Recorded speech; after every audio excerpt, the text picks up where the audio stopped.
Hey, we're coming back to Genesis here. I don't really have a plan. I've kind of been reading through these three chapters, 7, 8, and 9, dealing with Noah. It's not super inspiring to me, but uh, the point that we saw so far is that the ark is a place of life and nourishment. It's a type of Christ and the church, uh, and we are on the ark today. We are on the real ark, and it is the building work that is the culmination of the line of life. The service to God issues in a work, and that work is a building work. Um, and whatever is remains in whatever the building work is a work of preservation. Um, the ark was built by Noah according to the vision related to God's judgment, but also related to the preservation of life, right? And the reason life is going to be preserved is strictly because of the mercy of God, because of the covenant, the everlasting covenant between the Father and the Son, really. The Son is the heir of all things. And he is going to be born into humanity, and he's going to defeat Satan, crush the head of the serpent, right? And restore the way to the tree of life for man, for those who believe. And those who believed, as we saw, walked with God and believed in the promise of the seed of the woman, and they believed in they had an altar where they offered the offerings, meaning they knew that death and resurrection and bloodshed was required for them to stand before God and be reconciled to Him, and that was the way to approach God and the way back into Eden, ultimately. And they called on the name of the Lord out of their weakness. That's the line of life in Genesis 5 that then culminates with Noah, the last of the line, whose name means rest. And he is given to build. He's the only one we see in that whole line that was given a task, a work to accomplish. And that work was related to, it was a shepherding work to shepherd the animals and whoever would come into the ark to preserve them. Now, there's a judgment on all of them. Okay? For there's the first judgment, which is Adam fell, and so they're cast out of they're going to go back to the dust of the ground. Death is there, right? Sin and death have come in. And the earth is cursed for their sake. And Noah was given, Lamech gave him the name Noah because it means comfort and rest, because God through him would give them comfort and rest from the toil because of the cursed ground. The line of life recognizes the judgment we live under and accepts it. Whereas the line of Cain rejected that judgment, really, starting with thinking that their toil of the ground, which was a product of the curse, and the sweat of their brow was an acceptable offering according to the will of God. Cain tried to offer up the fruit of the ground to God. That shows that he did not understand the nature of the situation. And rejected the basic premise that things are not the way they're supposed to be. And then when he went out from the presence of God, everything he did was to build and develop things to mitigate the effects of the curse. But the line of life, there's an acknowledgement that, look, we suffer in this world because of the sin. That's really important to understand for us, too. It's got to do with the acknowledgement of our weakness and the acknowledgement of God's judgment on the flesh. And then there's another judgment, which is man has just become flesh, and I even repented that I made him. Every imagination of his heart is evil continually. That's on everybody. The only way to find grace in God's eyes, which Noah did, and so did all those in the line of life, is to be justified by faith, to believe God's promise. And then from that kind of walk of faith issues a work. And it's a building work for the preservation of life. Everything on the Noah's Ark passed through the judgment and remained, right? Well, that's what we are doing in the church. We are producing the building of God as we walk in faith, which is the church. And in the church, the building work is preservation. In fact, everything wrought in the church that's of faith, of gold, silver, and precious stones, is something that will survive the fire. See, then the world was judged with water, but now the world's going to be judged with fire. And everything that passes through the fire and remains with us will be the result of this building work with incorruptible materials. Noah built with his hands, he built a wooden ark, which was a picture, but we have the reality, which is Christ in the church, and there's a building work. And that building work can only be produced by those who walk in the line of life. God didn't go to Cain's line and say, build an ark. No. He went to Noah, who walked with God, found grace in his eyes, and was a just man who's justified by faith. He had the altar. He called on the name of the Lord in weakness. He had an acknowledgement that they lived in the conditions that they did, His name meant God's going to comfort us concerning the cursed ground. It was cursed for our sake because of our sin.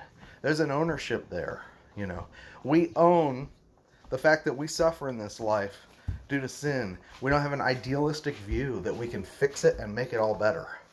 And see, religion does that. Religion tells you that if you walk right with God, you're not going to suffer, You can mitigate especially if you build up our systems, you can mitigate the suffering. You'll be blessed, and the line of life. There comes a basic acceptance. I'm weak. I'm in a fallen world. There's sin. There's consequences, and I live with them. And yet, I have a rest and a comfort because I'm looking forward past the flood, past the judgment, into what remains. And my life is built of things that will remain. Like Jesus said, put your treasures where your heart is, your treasure will be. Where your treasure is, your heart will be. So don't build your treasures on the earth where moth and rust will corrupt, but put them in heaven. That's the next stage. And Noah, in his building work, was preparing for the next stage. And everything he did was about things that would be preserved into the next stage and remain, which, in a sense, were a reward to him. When the flood was past and he came out on dry ground, the animals coming out and the food coming out, and then the blessed situation he was in was a reward of rest. And God even rolled back the curse, as we'll see, and blessed and restored the dominion over the animals, and almost back to some of the things that Eden were properties of Eden. Again, it's a type. They landed on the day of resurrection. They're brought into this new era as the result of a building work. And the church is being built up to preserve us in life into our next stage. And the fire is going to test all the works, and everything that is not of that building work is going to perish and just be burned off. Noah probably had all kinds of stuff in his house that didn't make it in the ark. He was 600 years old when he entered the ark. 600 years is a lot of time to do stuff. How much of it do you think it made it into the ark? Space was a factor, right? And he's a builder, so who knows? Maybe he had built things before. Maybe he left a wooden rocking horse that he had made for Tubal-Cain as a favor, so he could have name of his wife. The point is that there's all kinds of stuff we do that's not going to make it through. That's just part of our living. So we distinguish between things we do to just kind of survive in this world and the real building work. And whatever remains as we build, see, now once we start walking in faith, And see, this is a full spectrum picture of our Christian life, of what it means to walk by faith. We call on the name of the Lord in weakness. We have an altar, right, which is Christ himself. And he's our offering and he's our justification. And we walk with God as his friends as he reveals to us the judgment on this world and yet the blessed state of the saints of the future. And then out of that proceeds a building work. The walk of faith produces a building work as we become a blessing to others. And that blessing brings them into the ark. It's a shepherding work and a building work. Everything that's in the ark passes through the flood. It's in a type, it's incorruptible. It's not damaged with the rest of the world. Everything that we work in our service in God's building is preserved. And according to 1 Corinthians 3, after the fire tests all the works and the worthless things that are burned off, the things that belong to this creation are burned off, whatever remains, which is wrought of gold, silver, and precious stones, and is therefore incorruptible and can't be touched by the fire, is our reward. It's our remaining fruit and our reward, but it's really Christ's reward. And he's sharing it with us. And Paul said, I'm nothing. Neither is he that plants nor he that builds anything, but God is the one that gives the increase. However, we each have our reward because we planted and watered. And Noah doesn't have a right to do anything or a right to inherit anything. He is included with those who've been judged in the time of the flood. He's just as judged as everybody else. He's under the curse of sin, and he is part of the generation that God said, they're all just flesh. Every imagination of his heart is evil continually. And we'll see God repeats that after the flood, so that we know that those who came out of the boat were also under that same condition. And God said, what? After Noah made a burnt offering, God said, I won't curse the earth again for man's sake, for his imaginations are evil from youth. Same thing he said in Genesis 6. Well, obviously he's talking about the next group.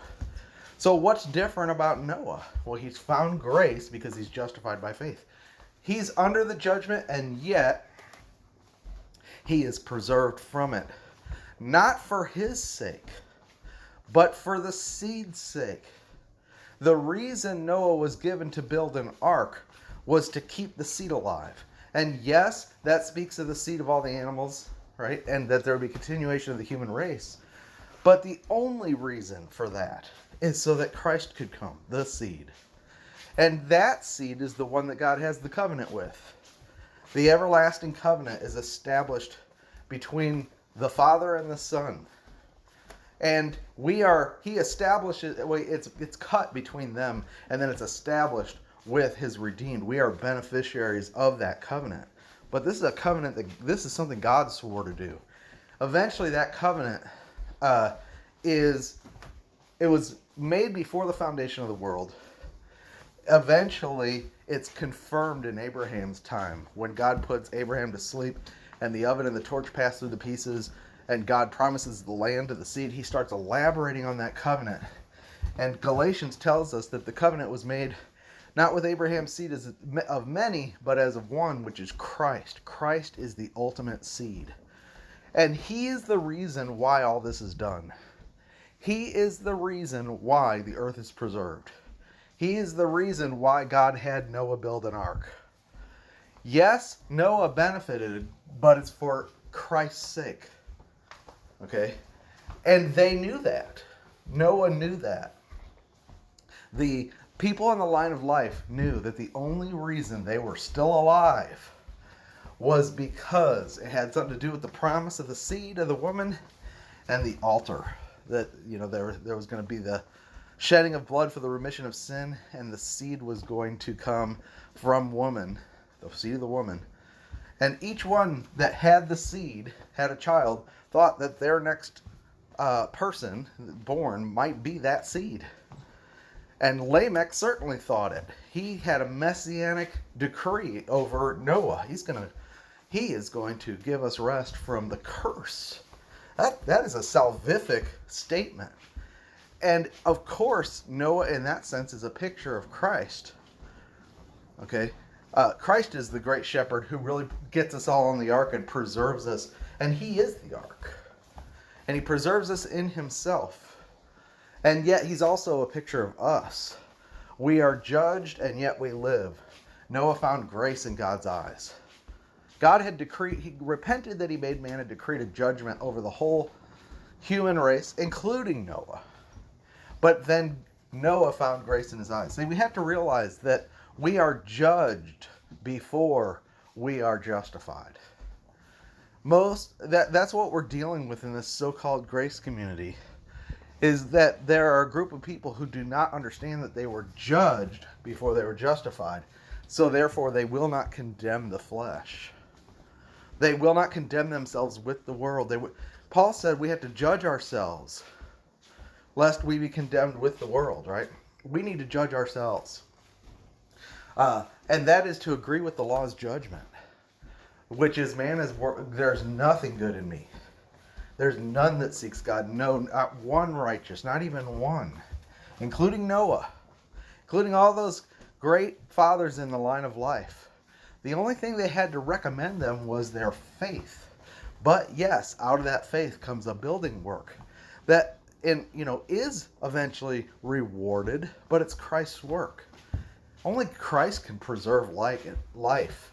Only Christ can dispense his life and regenerate the children of God, build them up in himself to be preserved and become his glorious expression. That's the work of Christ. And yet, he gives us the stewardship of his work. And we have the privilege of proclaiming it. And Noah was a preacher or a proclaimer of righteousness. He preached while he built. In fact, his building was a preaching. And we build by speaking. Ephesians 4 talks about how the gifts were given: apostle, prophet, shepherd, evangelist, teacher, for the perfecting of the saints unto the work of the ministry, unto the building of the body of Christ up in love. And then it talks about how all these members functioning for the building, all the members are brought into a partaking of the New Testament ministry and a participation in it by speaking the truth to one another in love. If you read Ephesians 4, you see that the way the work is done is through speaking. It's the proclamation of these things we know. And in the line of life, in the Genesis 5, it was what we see is a record of their speaking. Where? In the naming of their children, which was prophetic. We saw that it was they were each naming their son prophetically according to the generation they lived in and what was happening, but also according to God's promise. The names had a dual function to describe the generation that they lived in and what was happening on the earth, what they were being saved from, and what God was saving them from, and the fact that God is the one saving them. And we saw that, and when you put them all together, it spells out a sentence. Man was appointed mortal sorrow. The blessed God shall descend, teaching that his death shall bring an end from our lament and our it'll bring us into rest, from a lamentable rest, or rest from our lament. That's the names when you just spell them out in a sentence. And that's the only work we see in the line of life versus all Cain's works. All Cain's works are perish, right? Cain's line in Genesis 4 was full of works. But Noah's line, or Seth's line, was full of life and speaking and believing and walking with God. And eventually that does produce a kind of work that's a building work. But even that work is a speaking, because we're told that Noah is a preacher of righteousness. Yet we don't see him say anything. What his building work was his speaking, and his speaking was his building. And that is also a type of what we do. And that building work is a shepherding. It shepherds people onto the ark. As we speak of Christ, and we speak of the seed that was promised and what he accomplished, And we speak of his blood and the way for sin to be dealt with. Men are brought to God and are made a part of this building. They are regenerated and they're even washed and transformed. And that is all God's work. And yet it's attributed to us as our remaining fruit. He gives us a part in it as a privilege. Jesus is the one who gave his life. All we're doing is speaking about what he did. Now, we do suffer for it. There's a fellow partaking of his suffering. Paul said, I fill up in my body that which is lacking of the afflictions of Christ for his body's sake, which is the church, which I became a minister, according to the dispensation of God, which is given to me to preach this mystery, which is Christ in you, the hope of glory, right? He said in Colossians 1. There is a suffering because we're persecuted, and so was Noah. So on the one hand, you're suffering because of what you are in the world, and you've judged yourself, and you agree with God's judgment, and you're living with a sense of futility. Those last 100 years while he was building that ark, his life meant nothing. You know, he knows everything's going to perish, so why build it? Why do anything, in a sense? And yet he's singularly focused on the building work of God to bring people, and nobody would come, you know, except the 8. But those 8 had to all be involved in the building. Even if they weren't directly using a hammer and nails when the ark was being built, when they were on the boat, they would have had responsibility to nourish the animals. Everything, once you're on the ark, everything is about keeping alive, giving life, giving food, nourishment. And Jesus said to us, you know, who is that faithful steward to whom the father will, or the master will appoint head of his household to give meat in season? And he said, blessed is he who he finds doing that when he comes. He'll sit down and gird himself and serve them. And my prayer has always been, in this last couple of years, Lord, grant me the mercy to be found giving meat in season. And there's two groups of people. There's people who are offended and not giving out any food, and people who are really giving out the food. And they are doing the building work to preserve life. And they're doing an incorruptible work of building, to build the ark. The church, you know. But it comes from, you have to accept the judgment. See, the judgment on ourselves is part of the deal. And I said there's this, you know, in the grace community, there's so-called, there's people that do not accept the judgment. They're enemies of the cross. They don't believe that the flood is for them. They believe it's for those people out there.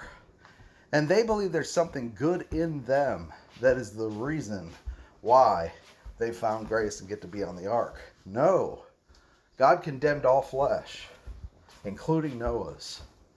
And so that's why Noah's flood is also, on the one hand, it's the preservation of life for the next age, which will be rewarded, but it's also a picture of baptism. Peter told us that. It's a sign of baptism, where we are separate, we are reckoned as dead and buried in the tomb. The Noah that came out on the other side is in type a new Noah. He lived 600 years before the flood, and in Genesis 6 it says, these are the generations of Noah, and he had Ham, Shem, and Japheth, right? Whenever God says these are the generations of something, it means, okay, now I'm going to show you who this person is. And everybody, you know, Adam gets one, these are the generations of Adam. Then the next one is these are the generations of Noah. But it's interesting because after the flood, it shows up again in Genesis 10. These are the generations of Noah, and Noah begat Shem, Ham, and Japheth. Well, that's interesting. Why does he get 2? Well, because he was baptized and died.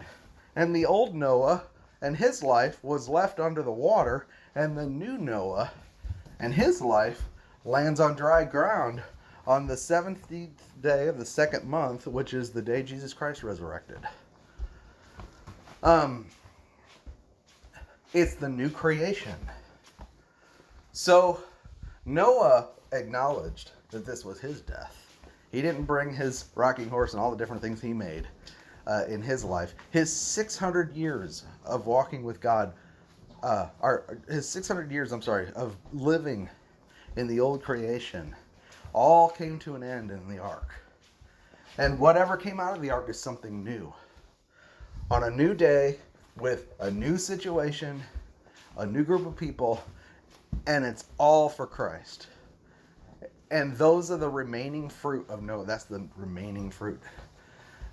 So we recognize that God has judged everything we do, good and bad. It's all under the water, buried.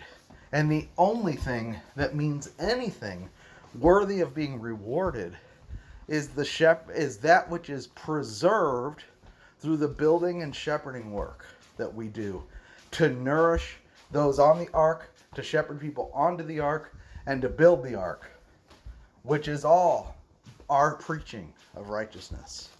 We are preaching Christ is our righteousness. Noah was a preacher of righteousness. What is righteousness? Christ is the righteousness, the seed and the blood. The one who is the heir with whom the covenant was cut, and the reason why the human race is even preserved, because he is the heir of all things, and God is going to bring him forth, and he's also the Savior. And his blood, which reconciles us to God, and it is faith in him that justifies. And that's what Noah would have preached. Same gospel. Gospel has not changed. It's just that in each generation, God has moved forward with his plan so that where we stand today is different than when Noah stood. Now we're members of the body of Christ. Now we've received the Spirit of the life-giving Spirit of Christ, the Spirit of Jesus Christ, and been regenerated, made members of the real ark, the real building of God. And we're being built together as the habitation of God in spirit. And this is our vessel to carry us into the next age. And those that we build with today and nourish with life will be with us on the other side. And they are our fruit and our reward. And yet we didn't do anything. All we did was point to Christ and his work. And he is the reality. It's his life that supplies. He's the food. Okay? Yes, Noah became a steward in the ark, and so did the other of the 8 to feed the animals, but the food is Christ. He's the one that supplies them with the nourishment. He is the nourishment, and he's their righteousness. He's their qualification to be on the ark. He's the only reason they exist. Otherwise, they would have all been destroyed in the flood.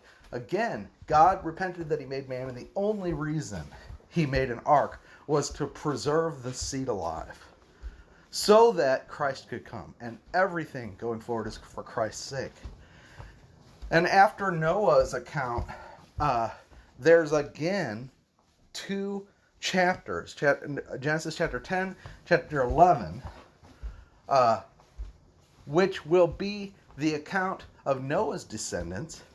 And only one line really is the just line, Shem's line, that God remembers. And first, they show the works of Ham, the descendants of Ham and Japheth. That it's very much, again, like Genesis 4 and 5. And we'll see their works, and we'll see, Nimrod come out of that, and Canaan, and, all the enemies of God will come out of Ham. Japheth is kind of ambiguous. He's somewhat on Ham's line, but he also dwells in the tents of Shem. He has some salvific inheritance, aspect to his inheritance, but Shem's line is the focus, and Christ comes out of Shem's line. Shem's line will wind up with Abraham, with whom God again promised. He established his covenant, the everlasting covenant, that he refers to all through Genesis 7 and 8, the everlasting covenant. It's one covenant with Christ, the heir. And it's for the sake of that covenant that we're alive today. Even the people who aren't being saved, the only reason they live is because of the covenant that God made. To not flood the earth again, and that's for the sake of the seed, and to bring forth Christ. It's the only reason we exist. Everything is Christ, and Christ is everything. That's what the new creation is. It's the finally God has the people that realize this. And, it's basic that we understand the judgment. The flood judged everything good and bad. It wiped it all away. And God's decree on us is the imagination of our hearts from youth is evil. So we have no trust in our own righteousness. We're still walking on this line of life. We call on the name of the Lord in weakness, aware of our mortality, aware that the only way that we can be justified and stand before Him is through the blood and by faith in the seed. And that issues in a walk that produces the building. And we will be rewarded for works. But what kind of works? Building, nourishing, and shepherding work that's not our work, but Christ Himself. And our part in it is the preaching of righteousness. We speak to the truth to one another in love. And what truth is that? It's the truth of who Christ is. That's what Noah would have preached. That's what everybody on the line of life preached. They preached Christ, not themselves. I guess I didn't know what I was going to say, but that's the context. I think we're going to just maybe even skip 6 and 7, 7 and 8. Other than we'll land on 8 when Noah gets out of the ark. Otherwise, I'll get stuck. I had no idea what I was going to say, and that's one of the reasons why I haven't done anything on Genesis in a couple of days. Is because I don't know, I don't have anything. But it's like when I pray, Lord, just give me something. Man, the words just come tumbling out. It's amazing, and that is the mercy of God. This is the next Genesis message.